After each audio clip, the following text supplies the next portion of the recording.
First John.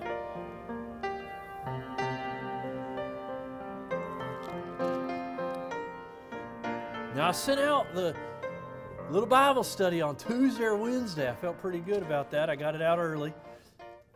What I'm going to do this week is I'm going to try to get 2 Sunday school lessons ready so that I can have a week ahead, and then I'm not always behind. I've done this a handful of times in the last couple of years where I get a couple weeks ahead, and it's so much less burdensome and stressful when I get it that way. For a while there, I was 4 weeks ahead. It was so nice, and then something happened, and I ended up being back on to just barely getting it done in time. So we're going to try to do that again here soon.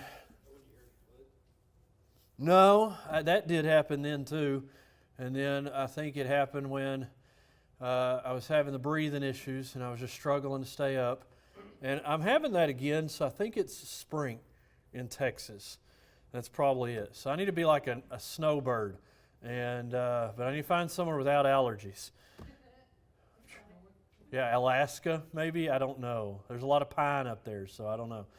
And so, but anyway, I'm just going to whine until it gets better. That's how it works, right? You just whine until it gets better. I like cheese. I'll forgo the other, and I'll just eat cheese. Yeah, I love cheese. It's so bad for you, but it's so good. Cheese and coffee? I'll stick with the cheese. I'm okay with both. I don't know how. Do you dip your cheese in your coffee? I don't know, but I'm going to try it. I'll Let report back. Yeah, report back. And so, no, I drink my wine straight up. If you take it, you're taking too much time to put it in a little glass. It's not enough. No, I'm just kidding. I love it. People like, I don't drink liquor. I just drink wine. You understand? There's the same amount of alcohol in a glass of wine as there is in a shot of vodka. Maybe not vodka, but other hard liquors. Vodka is more 80, 90 proof. I don't know about that. But anyway, back to what reality here before y'all got me off on all your alcoholism. 1 John chapter 2, verse 15. 1 John chapter 2, verse 15. We were talking in our 9:30 prayer meeting this morning about why is it so hard to get people to church these days? And I guarantee you one of the reasons is we're busy and we're tired on Sunday. I get it. Like I'm like, by the time I get to Sunday, I'm like, man, where'd the weekend go? And and I got to get back to. I took the last Saturday or something off, and like this Saturday I didn't go soul winning, but I didn't take it off because I was installing our beautiful new exit signs so that we could, now be compliant with the fire marshal. And then I thought afterwards I should have painted that block of wood red, and that would have been. I would have been like, bragging as the fire marshal walked through. You see, it's red. It's fire colors. And then I spent the rest of the afternoon with the AC guy in the front AC over here. And so, anyway, I didn't get a break yesterday. And I understand, right? So, you understand that people are tired. We work 5-6 days a week. We're Ubering. We're Walmart sparking. We're the kids' activities are Monday through Sunday. If you were to drive by any school today, school's out, so not as much, but during the year especially, they're full on Sundays too, with all the activities and stuff. And then I'm going somewhere with this, I promise. This isn't a rabbit trail. And then I don't know how the summer activities are going to go. The little dribblers will be probably on Sunday. The little baseball hitting peoples, I don't know if you call that a special name. People who play baseball don't need special names. They just play baseball. People who play basketball, they do dribble a lot. So they're not very smart. And so I'm just kidding. But anyway, drool, But I don't know how the summer looks. I can't remember because summer was a long time ago. And so we'll find out. But so there's activities, right? The parents are thinking if I keep my kids busy, they won't be in trouble.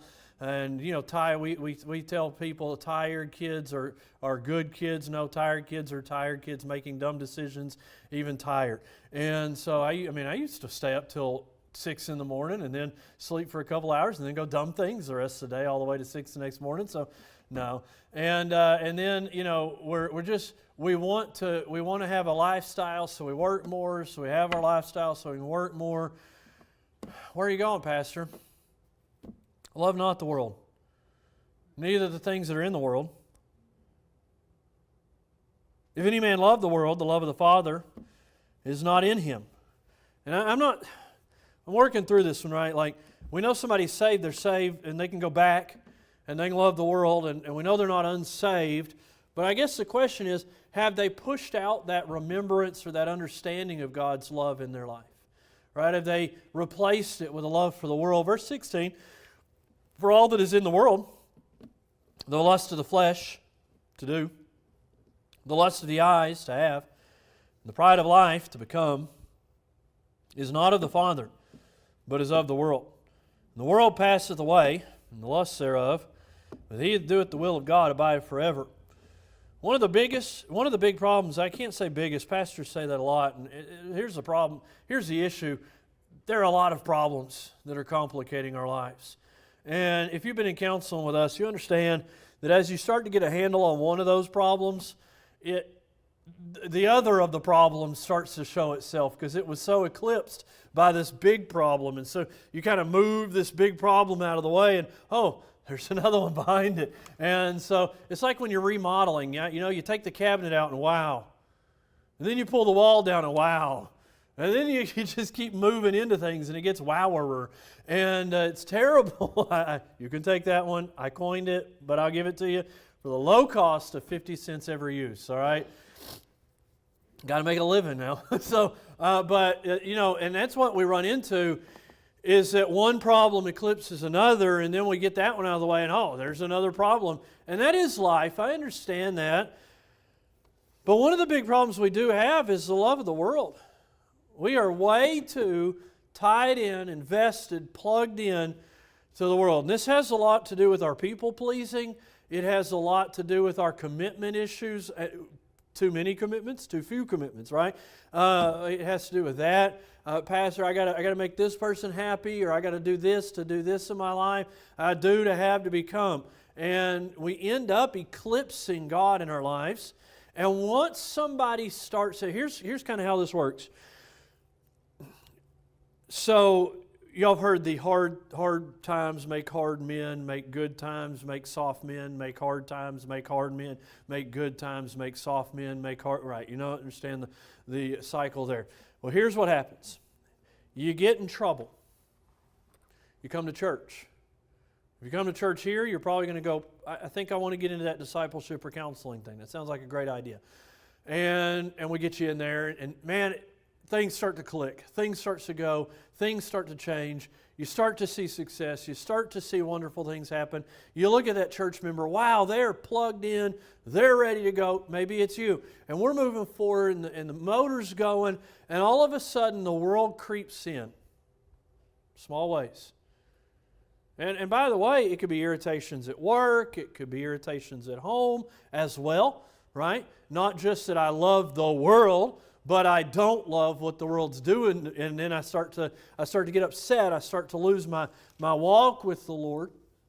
I start to get focused, and then I find pleasure. You know, I'm following the Lord. I'm doing what God wants me to do. Things are getting difficult. I'm having to fight some battles. The high of everything going well is kind of coming down. The honeymoon is kind of, and now it's just kind of that grind again. And then I find pleasure, right? I like to kayak. I like to ride bikes. We ride about 10 miles in a session riding bikes together, maybe a couple times a week. We've been doing that and been enjoying that. I'm sunburned today.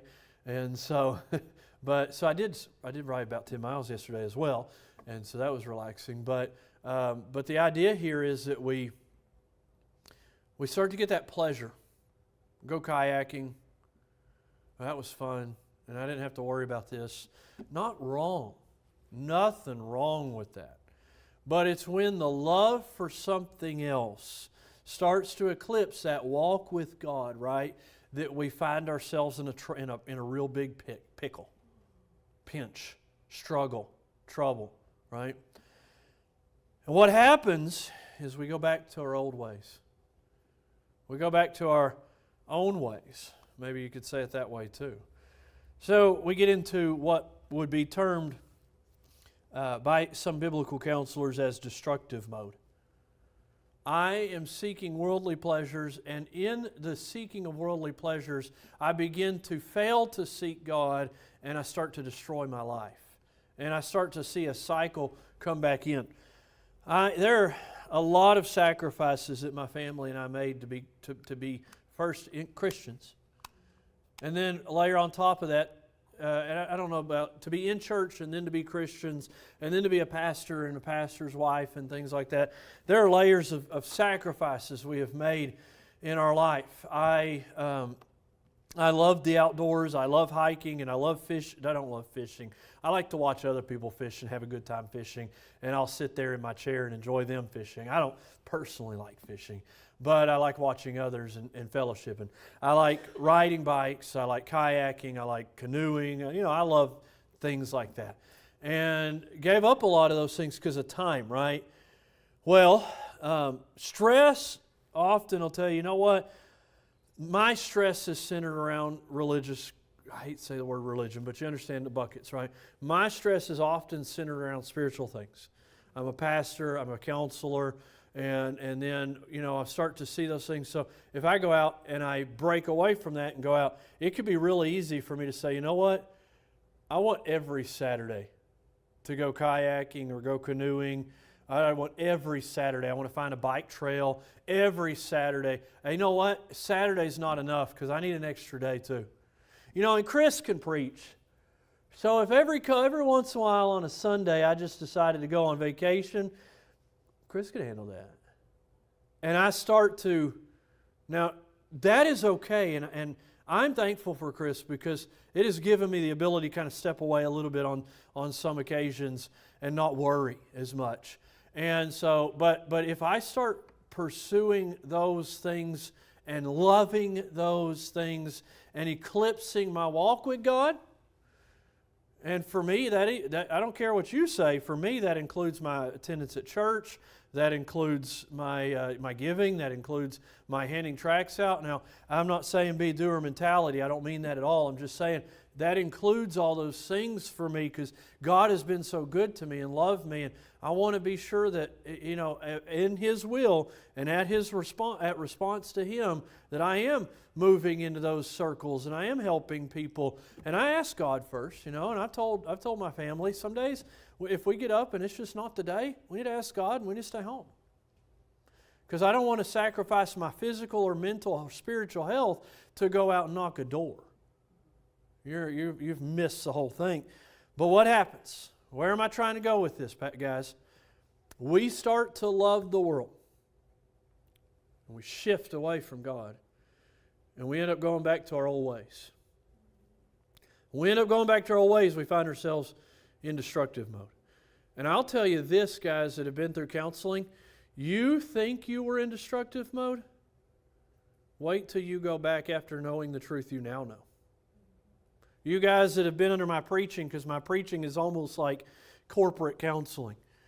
You wait. I'm not encouraging this to, don't prove me wrong.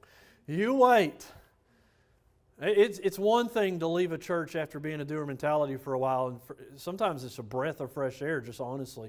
But you wait until you've left a real relationship, a real walk with God. The destruction is going to be heavy. In our counseling program, most of the people who come in, nobody just wakes up. Okay, that's a hyperbole that I don't have any business using because I'm not God.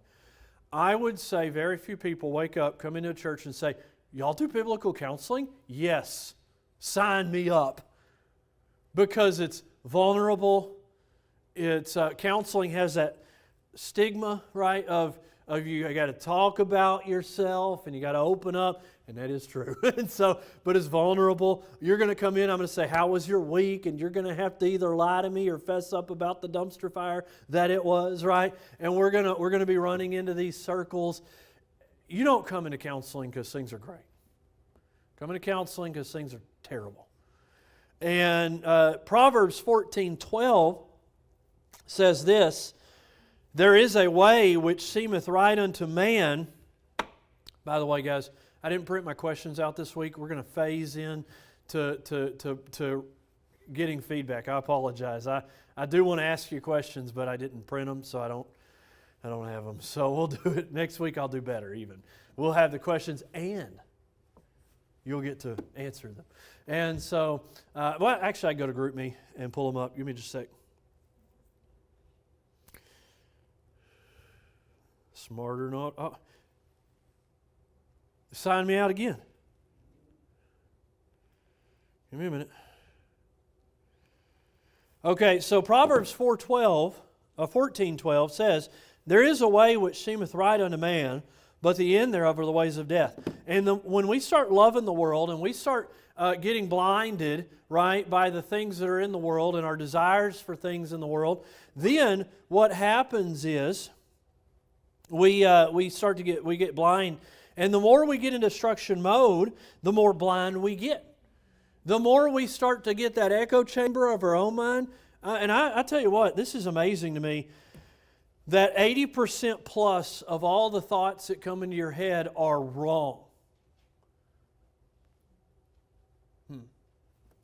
If 80% of all the thoughts that come into your head are wrong, and you begin to love the world and not God, and kind of court the world and not God, and you begin to get into the echo chamber of this and the echo chamber of that, so not that Chris is out in the world, but you know what I'm saying. You get out there and the world starts speaking into you, and your own 80% wrong starts speaking into you, you're going to get blinded. It is amazing to me. Let me see where a question. Oh, how about a question? What does this warning, I got to figure out how to do this. You know, have you ever, Chris is probably the only one, you ever preached where you had to be translated? Okay, I have, and it is no fun. Because about the time you're done with your week or two in the mission field, you've gotten into rhythm, and then it's time to go home. So I got to get into rhythm with the question asking. So let me finish my statement, and then I'll ask the question. That we get in that echo chamber, 80% wrong in here. Then they're 80% wrong. That we know that we generally listen to our words that are internal, and so if 80% of it's wrong, and they're speaking what they're believing, which is 80% wrong, you now have a big problem. You're blind, and you have your own ways now, and you're going your way. I don't know how many times I've run into people, and they'll make us. Some people are so blinded by their own beliefs in their own truths. If I think it, it's true. 80% of what you think isn't true. That is backed by neuroscience. I know we don't always care what science says, especially when they're making things up. But you understand, observable science is not necessarily what's wrong. Our beef as Christians with science isn't necessarily observable science. It's the historical or the theoretical science that can never be proven is where we have the beef.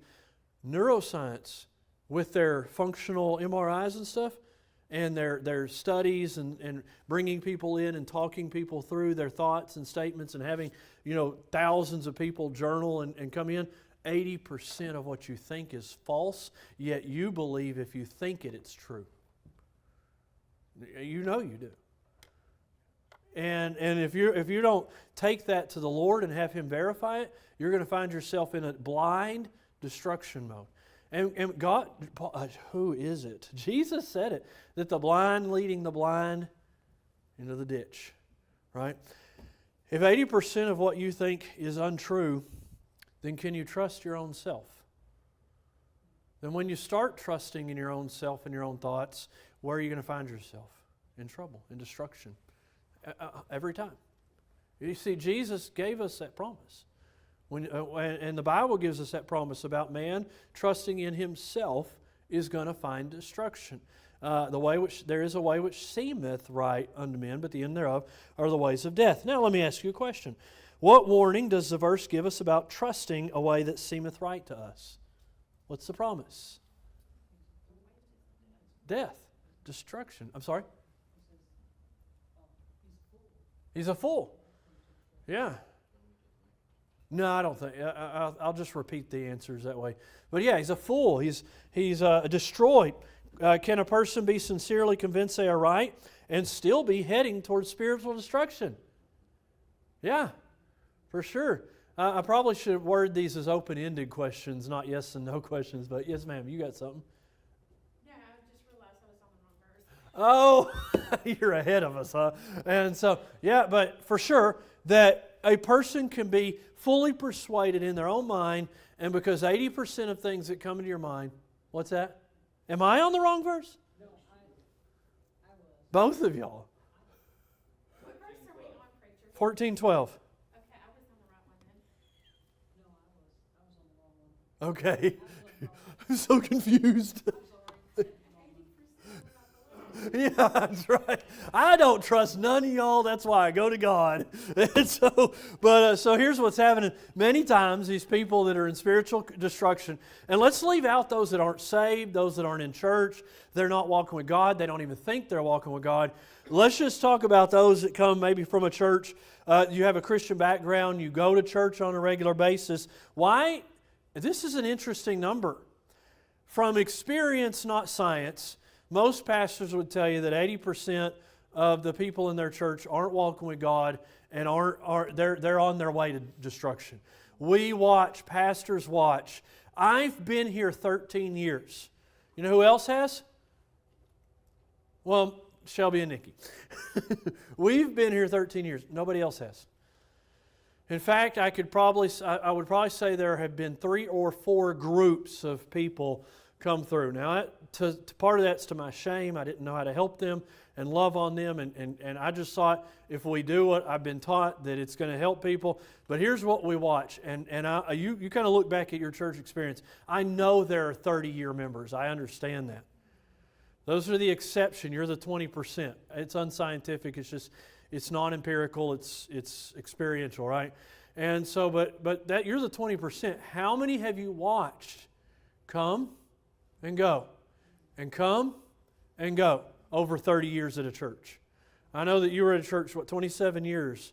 And how many did you watch come and go, and come and go, and come and go? And not the same person coming and going. You know what I mean? This group cycles in, they cycle out, cycles in, cycle out. Why? We haven't taught you how to have a real, intimate, personal, passionate relationship with God. We haven't given you the right foundation. So people come in, they get excited, they go back to their old ways.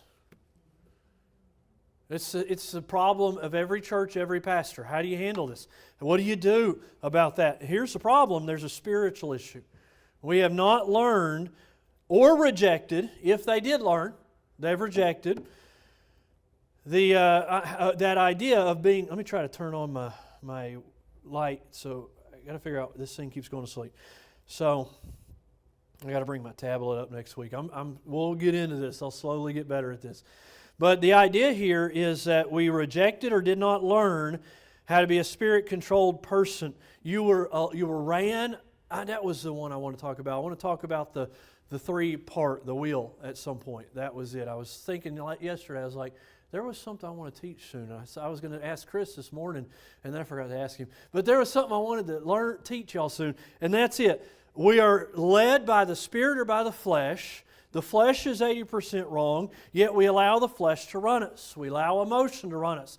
We allow our desires to run us. The reason we can't control how we eat, we can't control our exercising, we can't control our marriages, our relationships. Oh, they said this to me, I got to pop off. Or pop them, or whatever it happens to be, is because we're emotion and flesh controlled. And what do? Go back. Husband comes in, this is going to be good. I'm getting right. We're getting into church. I ain't going to hit you no more, honey. Or I ain't going to let you hit me no more, honey. And so, wife comes in. Hey, 1 in 5 men are abused by their wives. Reported.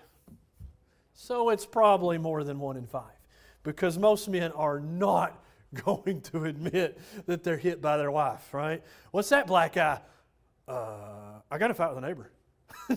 But anyway, so the point I'm trying to make is they get into church, we're going to do it, we're going to get better, but they haven't learned, or you haven't learned, how to have a daily walk with God and be a spirit-controlled person. So you come in and you try to reform the flesh and control the flesh, and sometimes I forget and sometimes I don't. We talk about anger and the idea that we're told to push that anger down, control your anger.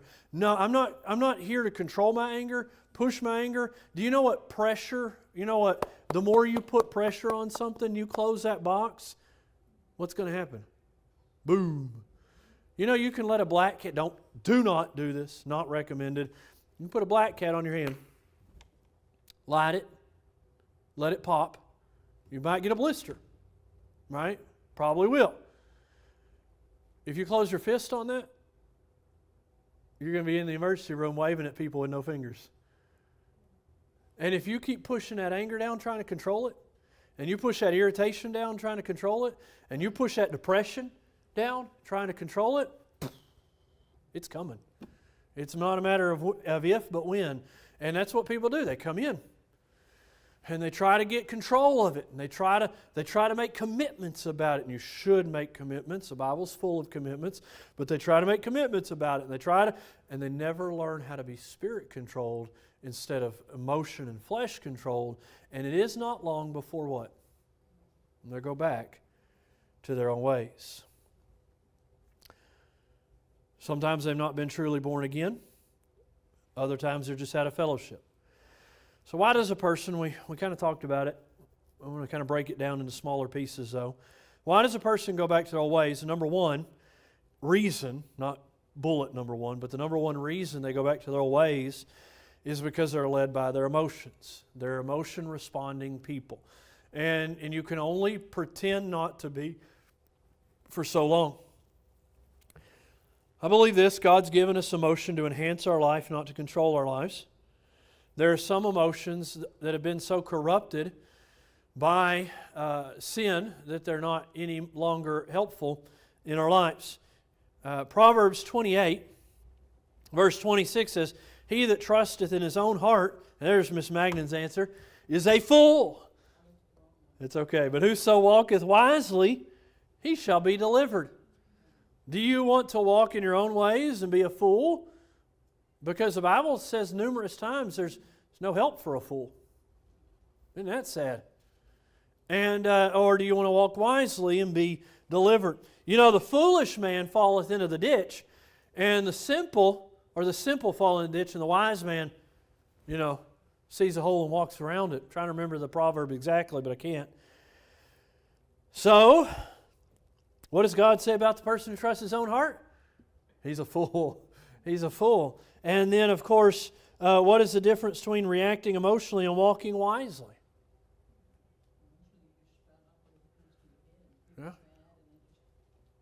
Yeah, it falls right out of your face. Yeah, I don't know where that came from, but I've always liked that phrase. Hey, can't you tell? I have Irish heritage, right? So any emotion that I get is going to be written on there. And so I'll tell you what, it happens so much. The power of the flesh is huge. They are living their life in the power of the flesh. They're spiritually immature, and they are living for their lust. So here's the thing. When emotions control you, you're spiritually immature. From the pastor to the pew, I don't care who you are. If you say something to me that gets under my skin, is that going to happen, by the way? Can I avoid that initial reaction response to what you do? Ultimately, yes. Practically, that takes some time and maturity. But I don't have to blow up all over the country, right? Maybe I'm having a bad day. I don't feel well. I didn't spend my time with the Lord today, which is a problem.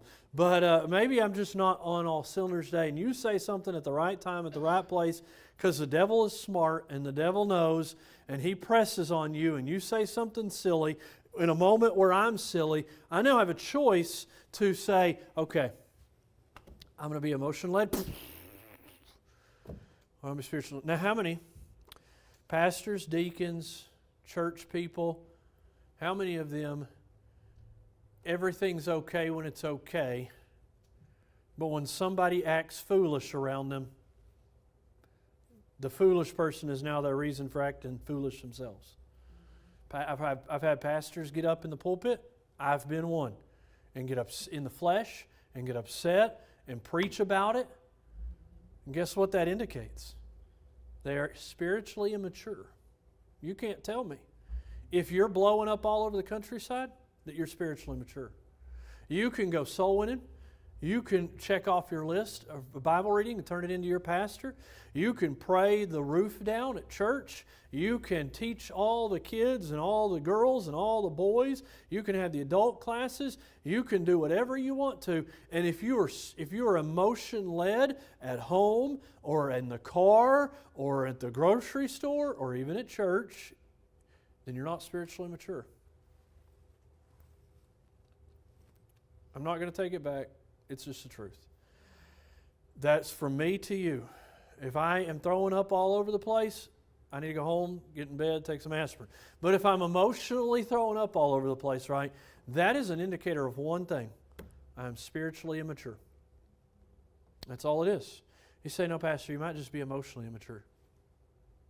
They're the same thing.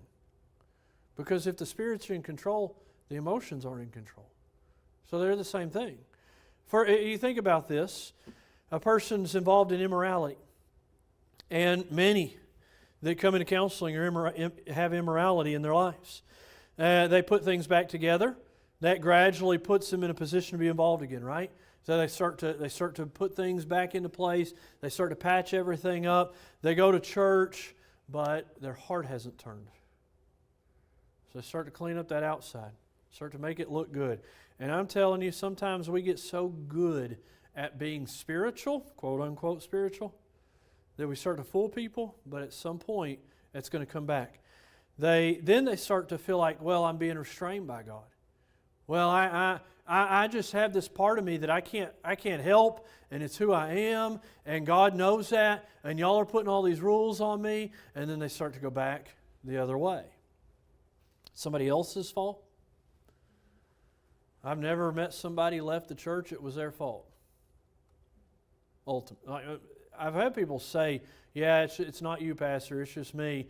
But in the end, when I finally get the skinny from somebody, because it always comes back, it was I did this or somebody else at church did that. It was always somebody else's problem. And I'm not saying that it never can be the case that somebody can't say, yeah, I got a lot of problems in my life, and I'm the reason. But even in that, they're often blaming the church for putting too much restriction on them or for holding them too high a standard. There's often that. I can't tell you that always the case. There could be the case where somebody walks out and says, hey, it's just me. And that could be the case. But mostly it's somebody else's fault. Never do the things I'm doing now if it weren't for you. Right? That's such a pathetic way to be. It really is. But I've done it. You've probably done it. You've probably blamed somebody else for your own actions. And so it's hard. It's not hard to fault. It's easy to fault. We should not fault them, right? But we should still hold them accountable. Getting confused a little bit. Galatians 5:16 says this I say then, walk in the Spirit, and you shall not fulfill the lust of the flesh. So if we walk in the Spirit, we won't fulfill the lust of the flesh, right? So there's this thing we got to learn as Christians. I think we're going to stop there. Maybe we'll finish. We're about a third of the way through, so we'll finish this next week. But I think here's some food for thought for you. If you're walking in the Spirit, can you walk in the flesh? No. If you're walking in the flesh, are you walking in the Spirit? I've had people tell me, look, Pastor, everything was going good. I just had this little thing going on. It was a thorn in my flesh, Pastor, and I'm a spiritual person, but I was doing this, and this, and I'm telling you what, Pastor, everything else was good. Let me explain something to you. If you're living in willful disobedience to God, I don't mean you mess up sometimes. That happens. You can wake up and have a bad day, but if you're living with a secret part of you that you will not submit to God, but everything else is spiritual, guess what? It's not. And I don't mean to take away all the spiritual, quote unquote, that you did, but it wasn't. Not just because you mess up sometimes when you're living life. So here's my thought that I want to leave with you. If you can't be spiritual and carnal at the same time, but you're able to be spiritual, why aren't we? It's a choice, isn't it? It's a daily choice to get up and decide today I'm going to walk with God. But we don't make it serious. We don't tell ourselves, listen, we say, I had a bad day, not I had a fleshly day. We say, today, I didn't do so hot today. Instead of today, I was carnal. We say, oh, I was mostly spiritual today, instead of saying, no, I didn't walk after Him. Now, if you woke up in a bad day, let me ask you that. You woke up bad. You had a little bit of a fleshly time for an hour or two. You came to your senses and went, this is silly. I'm acting like an idiot. Or as the Bible says, a fool. Lord, forgive me. Call your spouse. I'm sorry for how I treated you this morning. Forgive me. Or text. Forgive me for that. And then you walk on the rest of the day, walking for the Lord. You can come to the end of the day and say, started bad, but I started walking with the Lord. But we got to take it seriously. It is not, I got a little bit of a problem, but I'm mostly spiritual. No, you weren't spiritual at all. Because God says it's all or nothing. And I understand we mess up throughout the day, but here's what people do. They mess up, they excuse it, and they just let it go. It's fine. And they act like they just had a bad day. So I want to encourage you, think about that throughout the week. Because you're going to go back to your old ways. I hate that. It's the thing that really wears my heart out. It's probably the thing that has tired me out the most over 13 years and put the most wrinkles on my face over 13 years is falling in love with people, watching problems start to creep in, knowing there's an answer, but not having either the ability, the permission to say, look, what's going on with you? Or when you do, it's a mess. And then you watch them go back to their old way. And you see them. I've got friends that I went to Bible college with them, worked on buses with them, slept beside them on couches because we were so tired because we were doing all the things all the time. And today they're tattooed up and drinking and out of church and a mess. And that was what they were before they got saved. Why'd they go back? Because they weren't spiritual. At some point, they either never learned it or they got tired because they let it go. It happens. So I want to encourage you this week, think about that. Am I spiritual today? Well, if I'm emotional, then I need to get that right with God so I can now be a spiritual person and move forward. Dear Father, we love you. I pray that you help us with this subject. Help us as we look into our hearts this week, as we allow you to illuminate those issues. Lord, I pray on the front end that we do that introspection, that we open our hearts to you so that you might tell us where we are. And then we get that right. Instead of making excuses, instead of just calling it somebody else's fault or somebody else's problem, we take responsibility for it, get it right, and move forward in the Spirit. We love you in Christ's name. Amen.